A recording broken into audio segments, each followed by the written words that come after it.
Hey, salut à toutes et à tous. Aujourd'hui, on se retrouve pour une nouvelle vidéo. Je vais parler des escape games. Donc, déjà, je vais expliquer qu'est-ce qu'un escape game et après, je vais parler de mon escape game que j'ai fait il y a quelques mois.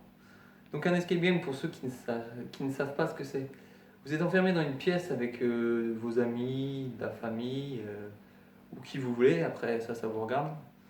Vous avez une mission à résoudre en moins d'une heure. Alors soit vous réussissez et tant mieux, soit vous ratez et tant pis. Voilà, après ça dépend avec qui vous êtes. Donc moi j'ai fait un escape game version Pirate des Antilles. Parce que dans les escape games, vous avez des sujets par exemple, moi je connais un, euh, c'est retrouver la recette des petits lus, il y a Assassin's Creed, il y a Zombie, il y a Dans l'espace, Pirates des Antilles, enfin, il y a plein de sujets. Vous pouvez aller voir sur les sites, vous tapez Escape Game sur internet et vous trouvez. Donc moi j'ai fait Pirates des Antilles. Moi je devais retrouver un bracelet Maya en moins d'une heure. Comment faire pour trouver ce bracelet Maya? Ah, faut trouver des objets pour passer dans d'autres pièces, résoudre des énigmes et tout. Parce que le truc, c'est que vous êtes au début dans une pièce, et après vous passez dans d'autres pièces.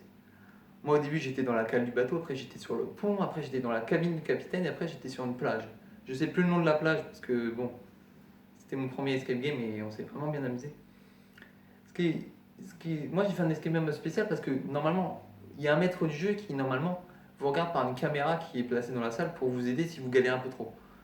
Moi, le maître du jeu était dans la salle avec nous, déguisé en pirate, donc c'était cool. Des fois, il nous ralentissait, des fois, il nous aidait un peu.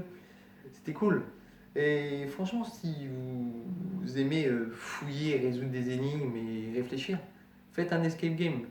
Et les escape games, bien sûr, quand vous regardez et que vous réservez, regardez bien si c'est niveau débutant, avancé ou expert. Parce que si vous n'en avez jamais fait et que vous faites un niveau débutant, non, je recommence. Si vous faites un niveau débutant et que vous en avez fait déjà plein, vous allez réussir assez facilement, donc je ne vois pas l'utilité. Et si vous faites un niveau expert et que vous n'en avez jamais fait, vous allez être complètement perdu. Déjà, moi, niveau débutant, on a galéré sur une énigme Rubik's ou. En fait, le mec s'appelait Rubik's, alors nous, il y avait marqué 10 et tout, on s'est perdu un peu, Rubik's 10, Rubik's Dix, on ne sait pas quoi. Et après, bon, bah, une fois que vous avez.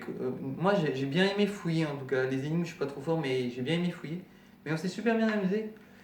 Donc, les escape games, il faut à la fois aimer fouiller, aimer réfléchir et s'entourer des bons gens. Parce que si vous vous entourez d'un mec qui ne dit rien, par exemple, le mec trouve la clé et vous le dit pas, laissez tomber. Il y a le mec qui ne fait rien, il se pose dans la pièce, il dit allez-y les mecs, moi je vous regarde faire, ça non plus. Donc faut vous entourer des bons gens. Et franchement, si quelqu'un vous dit ouais je vais faire un escape game, ne lui spoliez pas la partie parce que c'est bête, c'est comme les mecs qui spoilent les séries, je trouve ça bête. Bon moi je vous dis à très bientôt dans une vidéo. Ciao tout le monde, peace.